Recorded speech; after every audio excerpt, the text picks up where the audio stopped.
ایک طرف تو نیتن साहब पे प्रेशर है कि वो इस जंग को ख़त्म करें, लेकिन दूसरी तरफ मसला ये है कि नेतन एकदम से इस जंग को ख़त्म इसलिए भी नहीं कर रहे क्योंकि कोर्ट केसेस के मुकदमात इस टाइम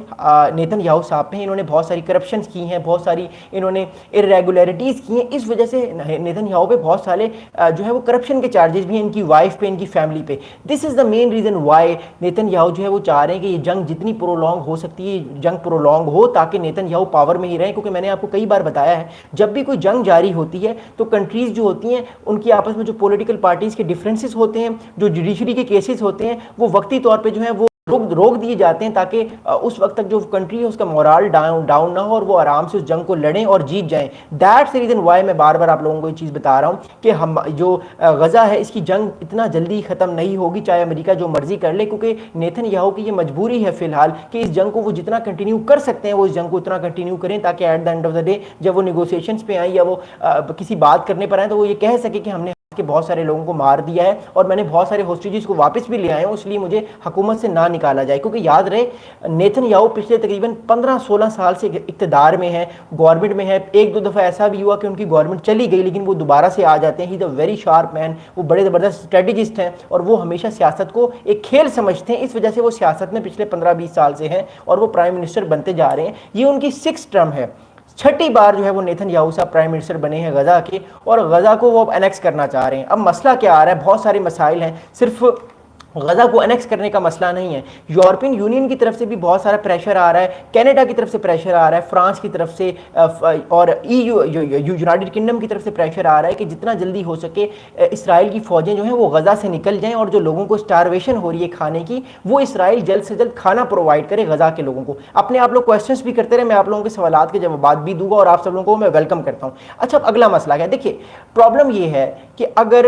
इसराइल जो है वो अपनी सारी फ़ौज भेज कर पूरे गज़ा को एनेक्स कर भी लेता है तो मसला ये है कि इस मसले का हल इतनी जल्दी निकल नहीं पाएगा. उसकी वजह यह है कि हमास के 30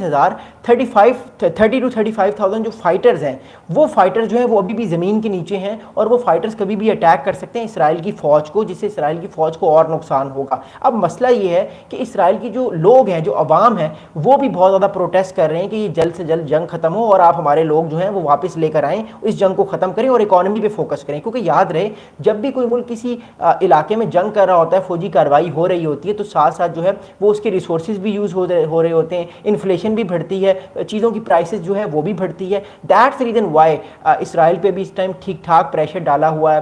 इंटरनेशनल कम्युनिटी ने, अमेरिका ने बहुत ज़्यादा प्रेशर डाला है और साथ ही जो है वो इस टाइम प्रेशर इस टाइम इसराइल पे उसके अपने लोगों का है. वो कह रहे हैं कि आप इस जंग को जितना जल्दी हो सकता है ख़त्म करें. लेकिन जो नेतन साहब हैं वो कह रहे हैं कि मैं इस जंग को ख़त्म नहीं करूँगा, क्योंकि उनको पता है अगर वो इस जंग को ख़त्म कर देते हैं तो एकदम से उनके ऊपर केसेस जो है वो लॉन्च हो जाएंगे और वो उन केसेस को नहीं जीत पाएंगे और ऑब्वियसली वो इक़्तिदार से भी चले जाएंगे और वो जेल भी जा सकते हैं. तो ये उन पे बहुत सख्त केसेस हैं. मैं तो थोड़ी देर बाद आता हूँ कि उन पे केसेस कौन कौन से हैं और उनकी संगीनी क्या है. But the thing is that कि कोई भी लीडर अपनी जो हुकूमत है वो जाने नहीं देता, वो आखिरी वक्त तक ट्राई करता है कि कोई ना कोई ऐसा उसको एक एडवांटेज मिल जाए जिस एडवांटेज को वो यूज़ करके जो है वो अपने आप को उस गेम में रखे और इक़्तिदार में रखे. क्योंकि देखिए,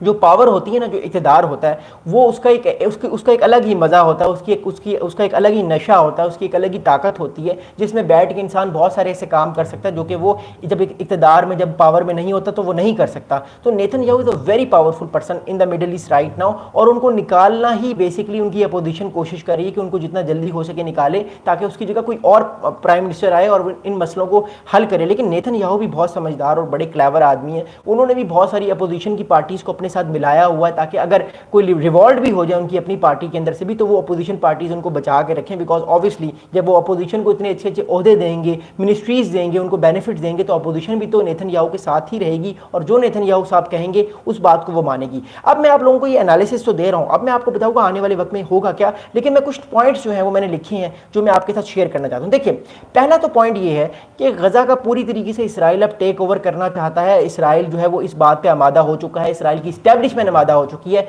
चाहे बाय हुक और बाय कुक. Israel wants to annex Gaza, ये अब उनका एक पॉइंट چاہے کچھ بھی ہو جائے اسرائیل نے غزہ کو انیکس کرنا ہے، یہ بائی حق جو ہے یہ نیتن یاہو اس بات پر آمادہ ہو چکے ہیں۔ بہت سارے لوگ کہہ رہے ہیں کہ اسرائیل جو ہے وہ نیتن یاہو کی جو بات ہے کہ وہ جو حماس کو وہ انیکس کریں گے یا غزہ کو وہ انیکس کریں گے، ایسا نہیں ہے۔ میں سمجھتا ہوں کہ اسرائیل جو ہے اپنے آپ کو بچانے کے لیے، نیتن یاہو صاحب اپنی پاور کو بچانے کے لیے کسی آخری حد تک بھی جا سکتے ہیں، اور بالکل چانسز ہے کہ وہ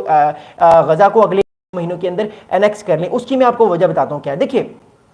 اس وقت کینیڈا نے، یورپی یونین نے اور بہت سارے جو ویسٹرن ممالک ہیں انہوں نے کہنا شروع کر دیا ہے کہ اسرائیل بے شک 2 اسٹیٹ سلوشن نہ نکالے لیکن ہم پیلسٹینین اسٹیٹ کو ریکگنائز کریں گے، ایکسیپٹ کریں گے۔ اب آبویسلی اگلے مہینے جو ہے وہ UN کا اجلاس ہے، اگر UN کے اجلاس میں 10 یا 15 یورپین کنٹریز نے یہ کہہ دیا کہ ٹھیک ہے ہم تو پیلسٹینین اسٹیٹ کو ایکسیپٹ کرتے ہیں، فلسطینی ریاست کو ہم قبول کرتے ہیں، تو بہت زیادہ پریشر جو ہے وہ ایک دم سے نیتن یاہو صاحب کے مائنڈ میں آئے گا، اور اس چیز کو لے کر جو ہے ان کی اپنی پارٹی کی طرف سے بھی بیک فائر ہوگا کہ آپ لوگ کیا آپ جھگ مارتے رہے اتنے عرصے تک، آپ 20 سال تک حکومت میں رہے ہیں۔ 2009 سے نیتن یاہو صاحب جو ہیں 2009 سے وہ پرائم منسٹر ہیں اسرائیل کے، آپ سمجھ سکتے ہیں پچھلے 17-18 سال سے پرائم منسٹر ہیں، تو اپنے لوگ بھی کہیں گے کہ آپ کیا جھگ مارتے رہے اتنے عرصے تک، آپ کی کیا ڈپلومیسی رہی ہے کہ آج ہمارے یورپین کنٹریز بھی ہمارے اتحادی بھی جو ہیں وہ آج غزہ کو ایکسیپٹ کر رہے ہیں یا وہ فلسطینی ریاست کو ایکسیپٹ کر رہے ہیں ایز اے 2 اسٹیٹ سلوشن۔ تو اس چیز کو پریشرائز کرنے کے لیے جو ہے کہ کہیں کل کو یہ نہ ہو کہ 2 اسٹیٹ سلوشن جو ہے وہ دوبارہ سے ایک لائم لائٹ میں آ جائے جو پچھلے عرصے سے ختم ہوا تھا،